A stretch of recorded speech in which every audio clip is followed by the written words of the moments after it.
And we're live. Thank you so much for joining us, everybody. Thank you, Mark, and thank you to the attendees as well. So today's session, or rather this evening's session, is about running a studio that makes a narrative-driven game, and also the process of making a narrative-driven game in and of itself. But let's start with our special guest for tonight, Mark Backler. Mark, let's start with the beginning. How did you get started in the games industry? So I went to Lincoln University and studied games computing, and then one of the guys from my course had applied to EA and got a job there working on Harry Potter and the Order of the Phoenix as a level integrator. So sort of scripting game content and putting stuff in the game. And he later told me that they were hiring again, so I applied as well and got the job there in the same role, and that was on a contract for about 6 months, which got extended a bit, and so that was sort of getting my foot in the door at the games industry. And at what point did you decide to go at it on your own and to go it alone? Sorry about that. And to start Sketchbook Games. So it was when I was working at Marmalade Game Studios in London. I was a lead designer there, and I was working on Lost Words in my spare time. It started off as a game jam game for the Ludum Dare jam, and I quite liked the concept, and I decided to keep working on it in my spare time. And then I took part in this course that UCL was running, called the Games Quarter, and with Nisha running it, that was actually like one of the other participants on the course was working at a game studio who were starting a game funding program, and they followed up with me after the course, because at the end of it we had to give either a practice pitch about our game or talk about what you learned on the course. So I pitched Lost Words, and they liked it and followed up with me afterwards and offered me some funding. So I quit my job to take the funding, and that was sort of how it got started. Really, I guess I just kind of wanted to make my own game. I hadn't necessarily had all that many thoughts about actually creating a studio or anything, and so it was just that, to release a game on Steam and whatever else, and for some other aspects of development and getting funding, like you have to create a company to go through, or have some structure, like be a sole trader and have sort of a proper setup. And I looked into it, and having a limited company seemed like the best option for me in my circumstances. So that was kind of how it all started. And then, when we had some funding, it sort of ended up growing a bit, and the team ended up a bit bigger than I originally intended. But it was just sort of seemed like an organic growth of, we needed someone to help with a certain area, so we recruited them, and then we needed someone else. And so then, all of a sudden, after being a really small team of like just me to begin with, and then 3 of us for quite a long while, and then it sort of ended up being like 10 or 12 people at the height of development, and at which point it gets quite hard to manage everything. And you sort of really need good production practices to make sure that everything's working smoothly. And I went from being able to focus a lot of my time and attention working directly on the game to having spending a lot of my time sourcing issues and hiring people, and kind of making sure everything's working smoothly and facilitating other people, and less time sort of hands-on actually doing so much directly on the game. But it did goes through stages, and kind of depends on lots of different factors, and what point you're at in the production cycle of the game. Well, so once you started Sketchbook Games, you had what will end up being Lost Words, which was a game that was a platformer. and it had some really interesting mechanics that you developed. But why did you decide for it to be a narrative first game, especially in an era where a lot of people weren't doing a heavy focus on the narrative unless they were like a AAA studio? I guess I was always just a big fan of narrative games, and for the game jam when I first made it, it was just like pure mechanics. Really, you had a quote, and you were sort of having to drop the words so that you could walk up them with your character, and then at the end of the jam, yeah, when I decided that I wanted to keep on working on it, because I knew I was a big fan of narrative games, it just kind of seemed a no-brainer to me that I would add a story to it. And yeah, I like playing story games, and so it seemed to follow that that's what I would want to make. And it's only really later on when you've got some of the business aspects and you're trying to pitch to publishers and they're saying, well, you know, we don't really like story games, or we've got a full quota of them. And yeah, it kind of surprised me that so many of them are like against it. And premium games, some publishers don't like as well. And so yeah, it can be tricky. But you know, they will tell you that they don't sell, but then there's plenty of examples of them selling really well, and there was throughout development. You know, Night in the Woods did really well, and Gone Home and Dear Esther, Edith Finch. There's like lots of narrative games that have done really well, and sort of all different styles of them. And there's even a publisher who specializes in narrative games, which is really cool, Fellow Traveller, and they run the Ludo Narracon festival as well. So they've sort of got lots of different narrative games in there. And I feel like there's probably lots of people who would like narrative games who don't really play games, and I think that's one of the challenges that we face with the industry going forward, of sort of raising awareness about them and people realizing that actually there's loads of really cool games that they would like to play, and that not all games are like Call of Duty, because lots of people who don't play games, that's sort of, you know, they know Grand Theft Auto and Call of Duty and the big stuff, but they often don't tend to realize that games can be all sorts of other things, and that yeah, there's narrative games and games that tackle all sorts of different topics. But you know, I think that is starting to change, but it just takes time really, and for more people to get into it. And I think Animal Crossing has probably helped a lot, you know, especially with the timing with the lockdown and everything. That's sort of really exploded. And I guess before that as well, Nintendo with like Wii Sports had kind of shown that games can be different things, and appeal to lots of different audiences. So in old people's homes, that was really popular, it seemed like, and they were all getting in on the Wii Sports bowling action and everything. And yeah. So I was wondering if you can tell us a bit about the process of making a narrative game, because you've worked on different types of games, right? You worked on anything from Harry Potter games to the games that Marmalade was a part of, to Fable, if I recall correctly. Yeah. And yeah, so now you're making a narrative driven game. How is that different from the other games, which maybe were more focused on the mechanics or on the other aspects of the game? So I guess like Harry Potter did have quite a narrative focus, and Fable 2 did as well. Some of the Marmalade stuff was more mechanics focused, and it was sort of games inspired by other popular mobile games like Temple Run or Flight Control. But I think every game is kind of you know, has its own like quirks and difficulties, and you know, good aspects and of development. And so that's why yeah, game development is often a challenge, even if you're, you know, you've made lots of games before.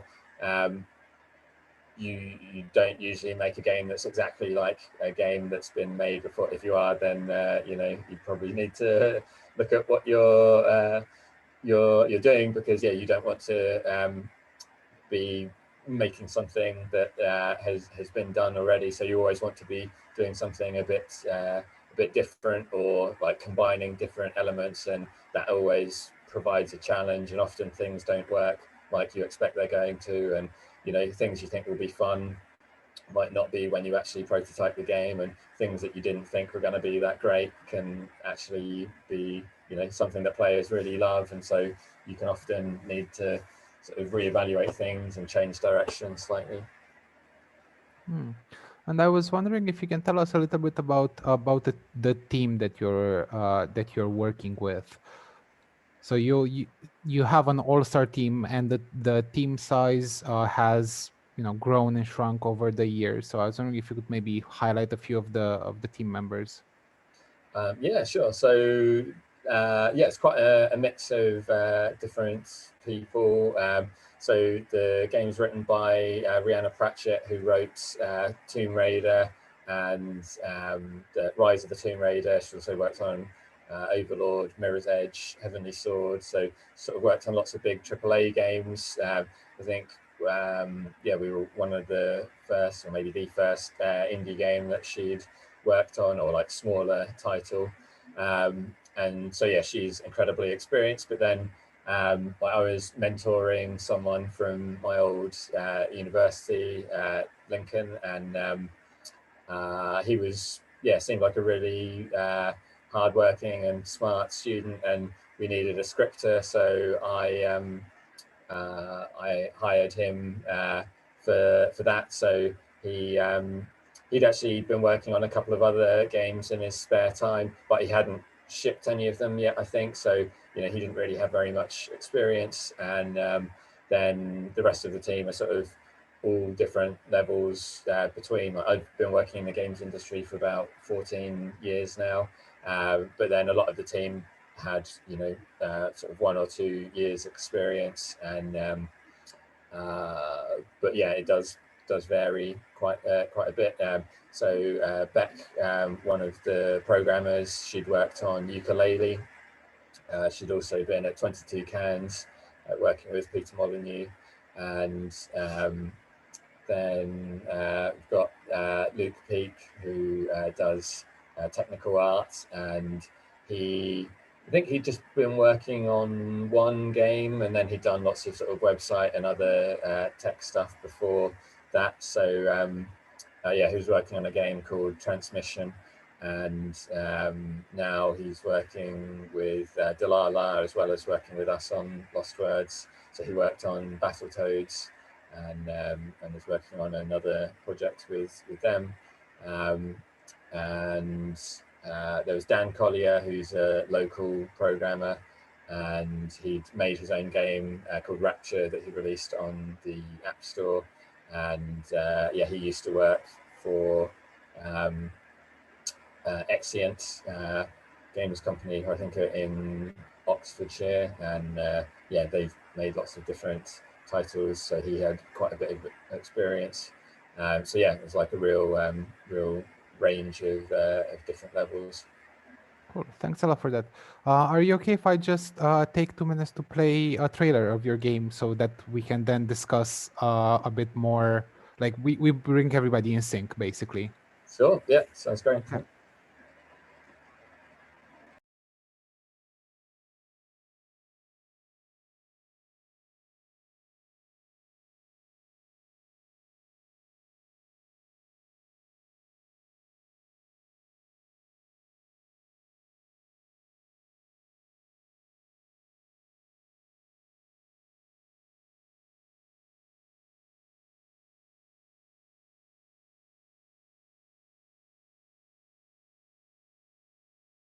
Sorry, just give me 1 second. I think it didn't like the idea that there we go.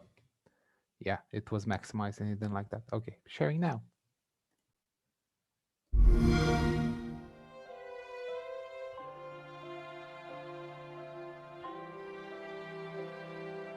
Lost Words Beyond the Page is a narrative-driven, atmospheric puzzler set inside the pages of an aspiring writer's diary. In an intricate story penned by renowned games writer Rhianna Pratchett, you will discover the inner thoughts of Izzy, our young protagonist. Explore the wondrous fantasy world of Astoria through the pages of Izzy's diary, where words wield immense power. Throughout the game, you will interact with the words themselves to solve a variety of puzzles and unique platforming segments to progress through an evolving landscape and world. Throughout the story, you'll be along for the ride as Izzy reflects on the transformational moments of her young life and copes with hardships that seem too big to be real in the eyes of a child. With insights drawn from working with child psychologists, the sometimes tense but always beautiful story will connect you with Izzy and her real-life experiences as they play out in her personal journal and fantasy world. The game is split into two worlds, the pages of Izzy's journal and Astoria, the fantasy world Izzy begins to write about. While navigating through the journal, you will interact with words as well as drawings as you jump across the different platforms page by page. Discover hidden thoughts, traverse the words themselves, and move them around to help complete Izzy's story. At the end of every chapter, you'll be transported beyond the page to Astoria. In Astoria, the adventure continues. Once you acquire your magic book, you will be able to collect and call upon certain words that have immense power. In your travels, you will encounter colorful characters with sage knowledge to pass down. You may even cross paths with a foreboding dragon that roams the skies.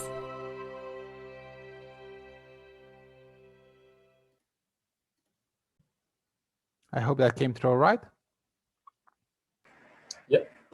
Okay, cool. So moving on to the other questions that we had, I was wondering if you could talk a bit about how you and your writer communicate and share ideas. So you're also the creative director on the game, as far as I know. And yeah, on Tuesday we talked a bit with a couple of writers, with Olivia Wood and Samantha Webb, and they talked quite a bit about how important communication is between all the members of the team, including the writers. So how do you and Brianna communicate and share ideas? Okay. Thanks for the nice comments, guys, by the way. Glad you like the look of the game. So yeah, our process kind of varied sort of as we went along, but we often either would meet up or have a Skype call and kind of discuss like particular sections and kind of have a briefing, and then Rihanna would like write up a pass in Word and then send that over to us, and then we would implement that in game, and then like send a video or a build to play through, so that then Rihanna can see how it's working, and then maybe we make some edits together and sort of iterate and change things like that, really. And yeah, lots of small changes, especially when it comes to recording the voiceover. You know, we put in placeholder like robo speech, so you get like a website that you put in the text and it will generate robot speech for you, so you can just see like if it's taken too long and like the timing and stuff, although that does change a bit when you actually have a human reading it. But yeah, it gives you a good sense of how things fit and if things are triggering at the right time. And so then we went to a recording studio in London and recorded all the VO for the game, and then when you get that in, you have to sort of tweak it and balance stuff, and there'll be things when it sounds all right in text, but when you hear it spoken, like actually you want to change things. So then there's a bit more back and forth with that, but that was sort of the general process, really. Just to confirm, when you say VO, you mean voiceover? Yeah. Okay. And do the rest of the team input in the story? So yeah, it kind of varies by discipline. Like with design, there's sort of more overlap because the story and the gameplay are sort of having to go hand in hand, and so there was times when we would change the story to fit the gameplay or change the gameplay to fit the story. Other aspects, not quite so much, but we were sort of open to input from anyone, and people did have ideas for all different things or different mechanics or different puzzles. And even when sort of play testing the game, some of the players at the shows we took it to would sort of make comments that would give us good ideas for like new mechanics and things, or aspects of the story. And so yeah, ideas do sort of come from all sorts of different areas and different team members, really. And before we go further into production, I wanted to ask you if you could to tell us a bit about how the story changed over time for Lost Words. So again, 2 days ago and last week as well, we talked a bit about the concept of iteration when you make incremental changes on a game's design or on a game's story. And I wanted to ask if that happened for you as well, and if yes, what did you change in broad strokes and why? Yeah, it did change quite a bit. So before I was working with Rihanna, I knew I wanted the story to be um, kind of something that could be aspirational and like positive, but moving and emotional. And then I also wanted it to kind of help people with a real world issue, but I didn't really know what that would be. So to begin with, I was thinking like it would deal with divorce, and so that yeah, anyone like whose parents were going through that might be able to take something from the game. And then when Rihanna joined, she kind of yeah, she said that loss was more emotionally powerful and more universal. So she thought that would be a better topic, and so yeah, we sort of changed it, and then yeah, so that was a big difference in it. And the the Astoria story changed quite a lot as well. When I was writing it, I wanted it to. I watched this TED talk about a female baseball coach, and she was saying how people were telling her, like, you can't be a baseball coach because men don't listen to, a woman coach about baseball.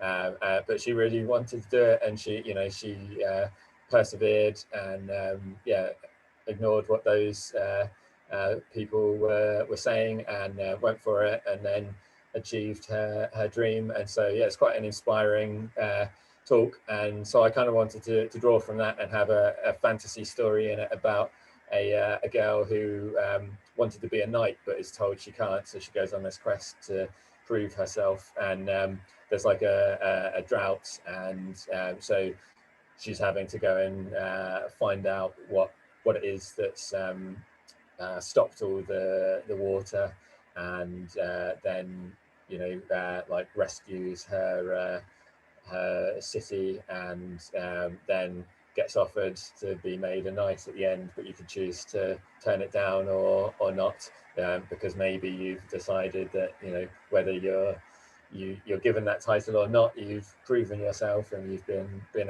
a hero. And but yeah, so we sort of changed the Astoria story quite a bit from that. It just sort of developed and iterated over time. Cool. Thanks a lot for that. That was really insightful. Quite a few things that I didn't know about either. So thank you for explaining those. And then the next to last question that I have from my end, and this is also yours, dear participants. This is your cue to start asking questions using the Q&A button at the bottom of Zoom for Mark about running a game company or making a narrative game. Um, so start getting those questions in while we talk about production, Mark. So what tools and processes are you using? We've talked quite a bit about Agile Is that something that you use? And if yes, how? And then, yeah, do you have any tools that you like? So we did have like 2 week sprints at one point, but now we're into like the bug fixing and stuff. They've sort of fallen by the wayside really. So it's mostly just working out of Jira, which is the bug tracking software that we use. And it can do a lot more things as well, but we don't really use any of its sort of production side functionality, but we probably should. That's one thing I want to improve for our next project. That we haven't had the best production processes, and the game's been delayed lots of times and took a lot longer to complete than we intended, and it costs a lot more money than we intended.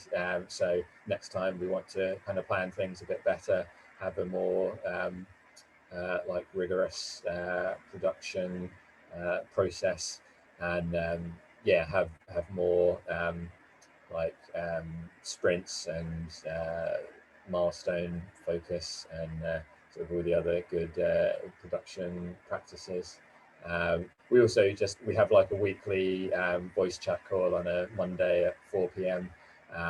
Because our publisher is American, and so that's 8 a.m. in the morning for them. But it's the time that sort of lines up okay. And everyone just talks about what they were doing last week and what they're doing this week. But one thing we're thinking of trying is having like text, just sort of everyone gives a brief, like one sentence of what they're doing today, because sometimes it can be quite hard to track, and if people are having problems, then might not come up, and they could be working on the same thing that someone else is working on. So maybe slightly better communication would be good for that. So we've been thinking about adding a new channel to our Discord server, because our team communication is all done via Discord. And so like just a check-in channel, so people can say, today I'm working on the Xbox port or whatever, and then it's a bit easier to sort of see what everyone's up to. But I think for our next project, we definitely want to have a better plan for our production methodology and what we're going to do from the outset. Cool. Thanks a lot for that. And then the last, I think it's the last question that I have. What advice do you have for someone who is going to make their first game over a weekend game jam, to make sure that they finish their game on time in a playable state? Right. So I would say make something really, really small, and then try and get it working as soon as possible, and then focus on the polish. Like, I think the game jams I've done when they've worked the best have been when you kind of you get something working on like the Friday night or Saturday morning, and then you spend the rest of the time making it better and fixing stuff and polishing it and testing it on people and seeing what they like and don't like, and iterating. That like allows you to make the best sort of game in a short space of time. Whereas if you if it only comes together on Sunday afternoon, or is looking like it's going to come together, then it just takes one thing to go wrong, and then it's late and you haven't finished it. And so you really want to get something playable as soon as possible, and keep the gameplay loop as sort of tight and small. Often people want to do something really amazing, and they've got all these high aspirations, but a weekend isn't very long, and games are game development is hard. So if you just focus on a really small thing, you've got a character and you're exploring this little space, or you've got one or two puzzles, or it's just a really simple Flappy Bird style mechanic or something, that level, don't necessarily copy that, but just something that's with that you're tapping and it's controlling the height of your character. That's a nice little, and then you've just got randomly generated obstacles. So that sort of thing, like you could get that working really quickly, and then you could spend the rest of the time making it look nice, making it feel nice, testing it, adding other little bits, adding items to collect or whatever. Whereas if you were trying to do something really tricky, you know, multiplayer thing, then it's like you're probably just gonna only end up with a fraction of a game at the end of it and nothing playable. Cool. Those are all really good tips. So the first question that we have comes from Michael. How many drafts did Lost Words go through before reaching the story that will be found in the game? It's kind of tricky because I guess there's lots of different kind of changes that it goes through, and so Rihanna sent the main draft, and then I guess maybe we had some feedback and some updates, and then we put it all in, and then changed some stuff after that, and then there was kind of different times of sorting bits of the gameplay, and then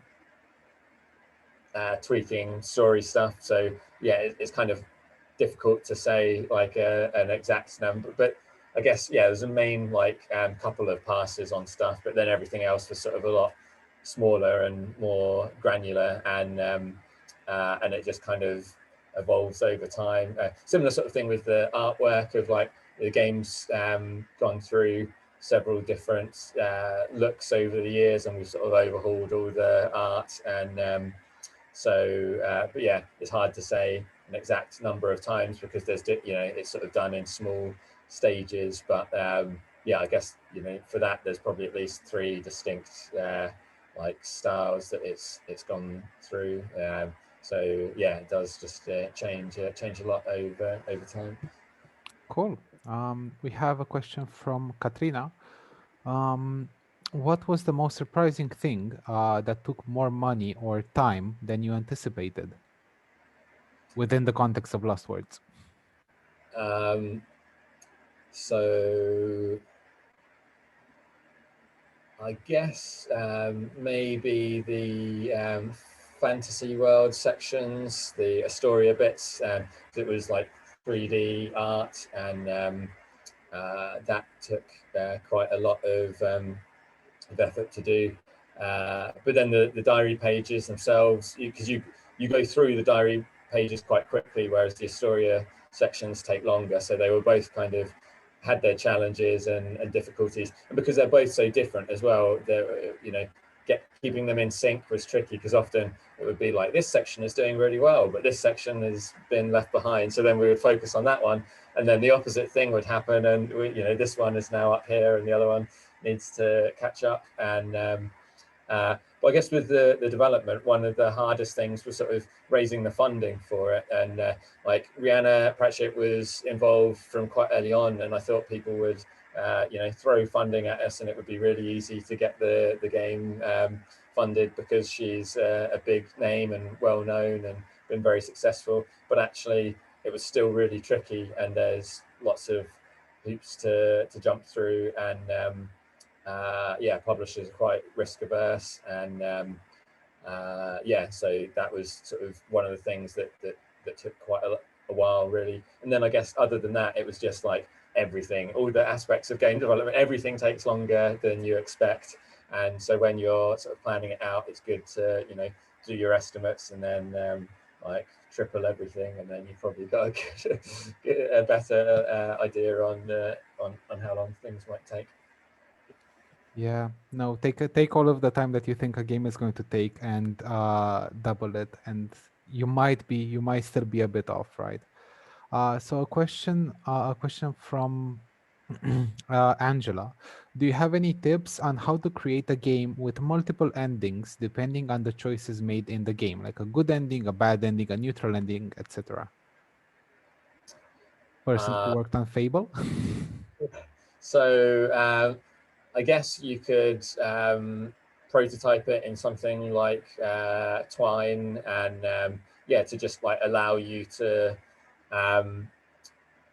kind of iterate on it and get your pass in there, play it yourself, see what you think to it, and then put it in front of other people and see what they think, make some changes, put it in front of more people.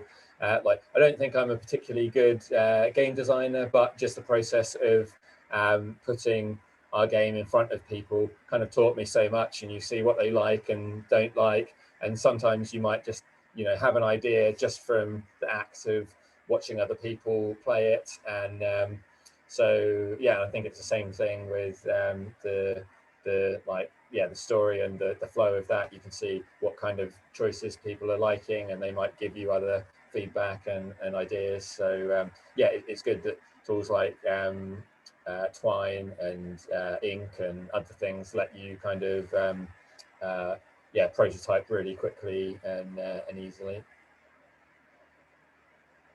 I hope that answered your question, Angela. If not, just let us know. So the next question comes from Judah. Would you recommend Lost Words to those who have not played video games before? Yeah, that was one of our aspirations for it. We wanted it to be something that was quite player friendly. Like lots of publishers would ask us, like, "Oh, it's going to get harder, right?" And it's like, well, it's not really the sort of that's not the aim of it. It's more about the story and the experience. So yeah, that was another reason why it was hard to get funding. Of lots of those publishers were sort of wanted games that aimed towards hardcore game players, whereas we wanted a game that could appeal to people who have who play a lot of games, but would also appeal to people who haven't played games so much before. And but yeah, it is tricky because you don't want things to be too broad, otherwise you might end up appealing to no one. But I do think Lost Words does have quite a broad appeal. We had kids as young as like 4 or 5 play it and love it, and then we've had adults who really like it and like the story and the puzzles. And yeah, people have been telling us like they've been playing it with their kids or their husband or wife who hasn't really played games before, and they played it and liked it. So that's yeah, really nice and affirming to hear that. And so we didn't have the concept of lives in it. Like if you fall off the screen, you just kind of respawn. And I felt like that was a good way of kind of making it more accessible to people, because I'd seen people on some games, they're like, oh no, I'm dying and doing rubbish, and they feel bad, and then they're like, oh, I can't do video games and give up. Whereas yeah, I felt like this would make things a lot more accessible for them. Although what I did also find is that even just falling off the screen sometimes, even though there's no lives and we're not saying game over and punishing people, sometimes some people, they feel bad that they died and they feel like they failed, even though we tried to remove the stigma of that. And then when I saw games like what's the one by mountains, Florence, and that kind of opened my eyes, because like that's the perfect game for people who don't play games, because you can't fail at all. They took things to the next level, so you can't even, there's no screen to fall off. You're interacting with it, and it's just you don't fail, you just haven't completed this section yet, and then when you do, you move on, and that's really beautifully done. So yeah, we didn't meet the challenge quite as well as they did, but I am happy with the broad appeal of the game. That's a really good answer, and I think you see those things. You see people's reactions the more you playtest, and that's why like you've playtested throughout the 5-6 year development period, right? Which was really good. I wanted to ask you a question. Well, I wanted to ask a question from Nathan. Have you ever had a story idea rejected, and if so, how did you handle it? So I've not really worked as a writer myself, and so Lost Words was the kind of first project when I'd had a big hand in the writing. But I guess there was some bits for some of our tutorial stuff for Fable the Journey, but there's also game design ideas. So yeah, I had lots of game design ideas rejected, and then when you look back, like I do think some of them weren't the best ideas, but often you just learn by doing, and so, yeah, it's why Lost Words has been so good. I can try things out, and why it's nice working on your own thing, because you can do whatever you want and see how it goes. And Well, game jams are really good because you get lots of experience in like a short space of time, and so the more you do things, the better you're going to get, and the more you try stuff out, you figure out what works and what doesn't. Yeah, I would try not to worry too much about it, and yeah, it's a learning experience having things rejected, and it might not necessarily be that it's a bad idea. It might just be that they can't see things the way you're seeing them, so maybe you haven't communicated it fully enough, or that they just have a different opinion to you, and it's very tricky because there's not really a right or wrong, and it's all about the execution. You could have a really bad idea that's really brilliantly executed, and it could you know, make a great game, or you could have a really amazing idea that's really poorly executed that makes a terrible game. Yeah, and I think you touched upon something really important when it comes to communicating. So ideas a lot of the time are a dime a dozen, right? Everybody in the games industry is going to tell you that what's a lot more important to hone on is how you present that idea to the relevant decision makers, right? And how you sell them on it, and that's something that you learn quite early on in the games industry. And also everybody has a lot of ideas, so it's important not to get too stuck on yours until you reach like a Hideo Kojima type of level where you can actually make any idea that comes into your mind. So the next question that comes through is from Bogdan, and he says, hello Mark, do you think it's possible to have a narrative game without a game loop? I'm thinking, for example, introducing genre mechanics into a story can feel artificial, but the opposite isn't necessarily needed to make a walking simulator. How would you go about that conceptually?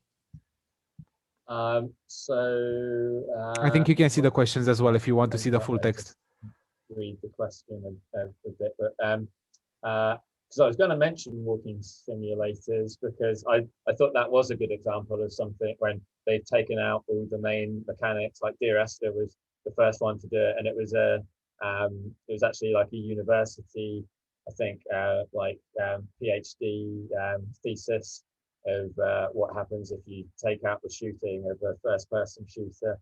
And you know, a lot of people were like, yeah, it won't be a game, and people did complain, and they said this isn't a game, and they hated it. But then some people loved it, and you know, I think it's done it's executed really well, and yeah, it's a very artistic experience. Whether it's a game or not doesn't really matter too much, but and yeah, so I think that is a good example of something that kind of has removed that, although I'm not sure if I quite got all the nuance of the question there, but was that in, I can't see that question.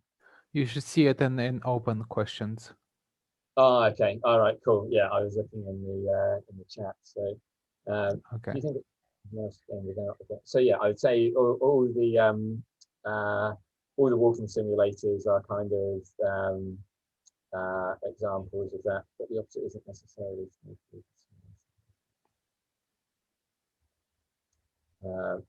Has that? So Bogdan clarified the question asking, can you make a game without a game loop is the question. Sorry for the wall of text.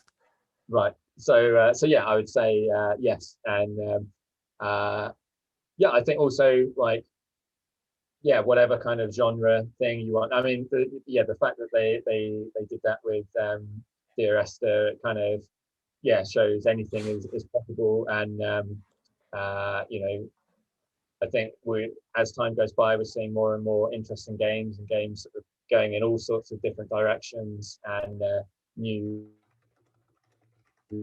genres being good. So yeah, I think it's an exciting time. Cool.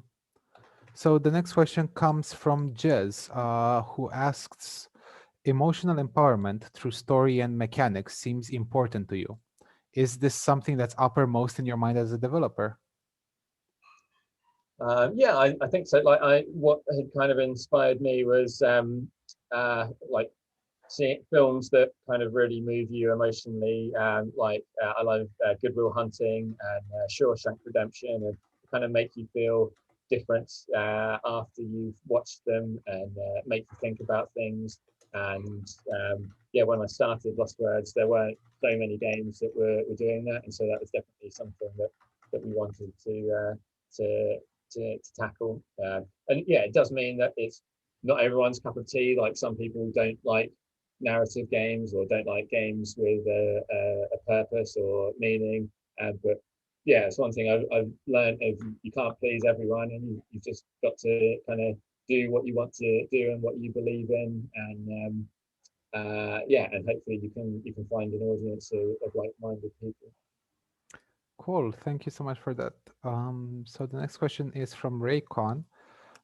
Do you see yourself ever making games for more experienced players, or is your main focus towards newer players? And then this also ties into a question that we got from Michael, who asks, after the Lost Words release, what's next for Sketchbook Games? Okay. You can say it's everything is under NDA. Yeah, I do like making games that are quite accessible. Maybe sometime it might be fun to do something that's kind of really hardcore and like certain aspects, but yeah, the sort of things I've been thinking of for next projects are generally things that are pretty accessible, and yeah, like I like making things that can kind of like hopefully grab people's attention, and I do play quite a variety of games, and you know, I really like the Grand Theft Auto series. I completed Celeste. That was something that is a bit more challenging than games I often like to play, but because it had a really good narrative, I sort of persevered. But generally, I don't like games when, you know, it's like banging your head against a brick wall. Like I didn't finish Super Meat Boy. I played it because you know, it had all the kind of hype and everything. Yeah, it is fun. Like they did a good job with it, but then it gets to a point when it's so hard and you've tried something so many times and sort of yeah, didn't really feel the urge to persevere. I've been playing Hades recently because loads of people were saying how good that was, and that it was a roguelike for people who didn't really like roguelikes. And the thing I think that does really well is the story, because each time you die, you get new bits of story and text. So it doesn't feel like, oh, I messed up and I'm being punished. It feels like, well, this is the process of the game. If you die and you get some more content, and whereas often, yeah, you die and you go back to the beginning, and then sure, like the things might be jiggled around a bit, but it's yeah, the same stuff over and again. So I think, yeah, that's one of the things that Hades does really well to make it not feel bad that you failed. And with Celeste, it's got the like mental health kind of aspect to it, and also it's quite you know, you meet different characters and they're saying like, keep up, you can do it, keep going, and it's this thing of climbing the mountain, and yeah, and you've got the story that you're sort of interested to find out what happens next, whereas lots of other roguelikes are sort of more just about the mechanics, and which, yeah, like I say, it's, you know, different games, different people. Some people don't like aspects of story and other people love it. So Yeah, no, that's those are really good points. Thank you for that. And then because I'm aware of the time, so if we quickly blitz through a couple of these. So we have a question from Bogdan, who asks, did you consider crowdfunding, and if not, why not? And then Harry asks, how did Lost Words get picked up by Xbox? So I was wondering if you could quickly talk about like the process of funding a game and then getting a publisher or getting it published. sure. So we were looking for a publisher for a while. I emailed about 50 publishers. I had a list of 100, and when I'd emailed 50 and got you know, mostly 50 no's or maybes, I decided to kind of reevaluate things. And it was around that time that I'd gone to Gamescom to pitch for publishers, and we'd made our vertical slice, so we sort of polished up the first like 2 chapters of the game to show off and hopefully find a publisher. I booked lots of meetings at Gamescom, so when you get a ticket, there's often, and now there's lots of virtual events when yeah, you can book meetings with publishers, and but nothing really came of any of those meetings. But there was an award at Gamescom, and which I didn't even know about until we got told we'd won it, and so it was the best UK game awarded by Yuki there. and then one of the judges was the editor of MCV, and he interviewed me. In the interview, I said we were looking for a publisher, and then Maximum or Modus Games, as their like indie label, got in touch, and then it's through them that the game's on Xbox and PlayStation and Switch. You can do it yourself and self-publish, but it is tricky, and yeah, there's a few hoops to jump through and stuff. So we wanted to go with a publisher and benefit from their experience. What was the first question? Sorry. Have you considered crowdfunding, and if not, why not? Good question. So yeah, I for Lost Words, I kind of felt like it would be tricky to crowdfund, and it was at the time when there seemed to be like Kickstarter fatigue, and you know, some big games had failed to be made, or there'd been issues and people had run off with the money and stuff, and or just cancelled the game. And so I felt like something I wanted to avoid, because it seemed like a lot of work and there was no guarantee that you'd actually get your funding. But now I have slightly changed my mind in that it does seem like a really good way of either sort of finding a publisher, because if you can pass your Kickstarter, then they can see that you've got I guess like a fan base, that there's potential there. They're looking for momentum. Lots of publishers now are very risk averse, and so even if you pitch them a really good game, like Overcooked, they pitched to publishers and all the publishers said no, and Team 17 only ended up like they took it to them when it was a finished game, and they said, do you want to just market this? And which Team 17 did, but they didn't give any funding, so the developers had to sort of fund it from their savings. And that's a game that's been an absolute smash hit. And so the fact that all the publishers said no and couldn't see a game that was going to be an amazing hit just shows how difficult it is to predict what's going to work and what isn't. But yeah, so now I think Kickstarters probably are a good proof of concept, because if you put in the 2 or 3 months of work that you need to do for planning and preparation for a Kickstarter, and you sort of get a good bit of press attention and stuff for it, and it still doesn't pass, then maybe it's best that you knock it on the head then, and don't carry on if it hasn't got an audience. Although there have been some games that have failed a Kickstarter and then gone on and still finished off development and released and done all right. So probably some that have done very well. I'm not sure the numbers, but yeah, I think Kickstarter isn't necessarily right for every game, but definitely does seem a good way of sort of seeing if there's a market there and building a really good community and fan base around it. Thank you. There's a lot more to be said about funding and about publishers, and there's a lot of industry events if you search for them, which are going to deep dive into that. So we have 4 questions left, so I'll just like to quickly go through them. First one is from Delana. What was your first narrative game, and what steps did you take to create it? So what would you consider to be your first narrative game? Well, the first game I've made myself is Lost Words, and but then before that it was all sort of bigger titles. So you're like a small cog in a big machine, and I had various different roles. So working as a designer, a scripter, level integrator. But yeah, for Lost Words, it was you just sort of try and plan stuff out, and then get it in the game, see how it all works and fits together, and then put it in front of people, and then see what works well, see what doesn't, change it, try it again, and just like big iterative process really. Cool. Question from Essam. I'm a student. What do you look for in a new hire, especially if they come from like a student background? I guess it depends on the role really, but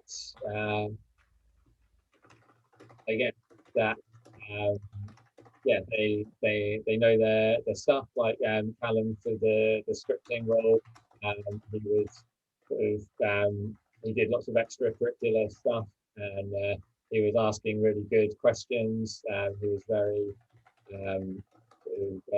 conscientious, and yeah, it seemed like he was sort of quite reliable and respectable, and yeah, with an artist, you'd be looking for a really good portfolio. For lots of roles, you'd be looking for a really good portfolio. Some things like design, it's a bit harder to look for in that. But I probably wouldn't hire a designer who wasn't quite experienced. So you look at what titles they worked on and how how well they'd done. Thank you. I'm just going to quickly put the feedback form to fill in after the session has ended, so it helps a lot if you fill that in. And let's go through the last two questions. So Bogdan asks, if I understand this correctly, you prototyped or playtested the story separately from the actual game using something like Twine. For some of the choice sections we did. For the more linear bits, we just sort of had it in Word and then put it in game. And so to begin with, we just had the text, then we had the robo speech, then we had the voiceover, then we edited the voiceover and did sort of pickups. So that was sort of lots of different iterations. Yeah, so for like the finale for the game and for some of the other complicated choice bits, we made it all in Twine so that we could play it and see any issues and see how it all flows. And yeah, that's definitely a good way of doing things. Thank you. And then the last question comes from Michael. How many times have you reevaluated the project that you worked on? So is that reevaluated as in just sort of like decide to change something about it, I guess? Michael? Yes. Right. So I think it's like thousands. It's tiny little things. You're playtesting it all the time. You're testing it yourself, and there's all small things that you'll change. So it's not like you make everything and then you have one period of doing all these changes and then you carry on and then you have another period to do that. And it's like, yeah, it's all happening at once, and you're seeing things, you're seeing what's working and what isn't, and you're changing things and changing other bits, and it's just like a constant thing of trying to figure out like what's working well and what's not working. And so yeah, even now when the game's already been out on Stadia, but we're still seeing things of like, oh, it would be clearer if we did this, or it would feel nicer if we did that. And like this section is a cutscene, but the player doesn't have control for a while, but we had a gap when the music's kicking in, and we wanted to keep it like that, but it seems weird that nothing's happening. So maybe if we zoom the camera in slowly, it will feel a bit cooler, and it'll be clearer that you're in a cutscene and that you're not expected to press anything at the moment. And the delay between this text and that text is a bit too long. Can we shorten that? And so there's all these tiny little things, and it's just this whole big process that is what takes all the time really. And the fact you're constantly learning and constantly seeing how things could be better. And also there's bugs and issues, so when you change one thing, it can break stuff in different ways, and so fixing one issue or polishing one bit can cause a whole bunch of knock-on issues. So yeah, it's always tricky, and why even big games with big teams can ship with lots of bugs still sometimes, and because of the difficulties of production and only having finite time and money. And yeah, no, that's definitely the case. Cool, and I think that's about all of the questions. So thank you so much for joining us, Mark. Thank you everybody for joining us today as well. As I said, please go and fill in the survey. It's also going to pop up on your screen once we finish the session, and we're going to see you next Tuesday when we're going to dive into the Twine kit that Maz and Di have been creating. And also, you're going to be able to have access to the kits starting tomorrow around lunchtime on the elevate.gameanglia.co.uk website. And lastly, I'm going to send a link to join the Story Jam. If you haven't already, please go there and press join the jam. And yeah, we're going to see you at the next session. Thank you, Mark. Thank you, everybody. I'm going to stop recording now.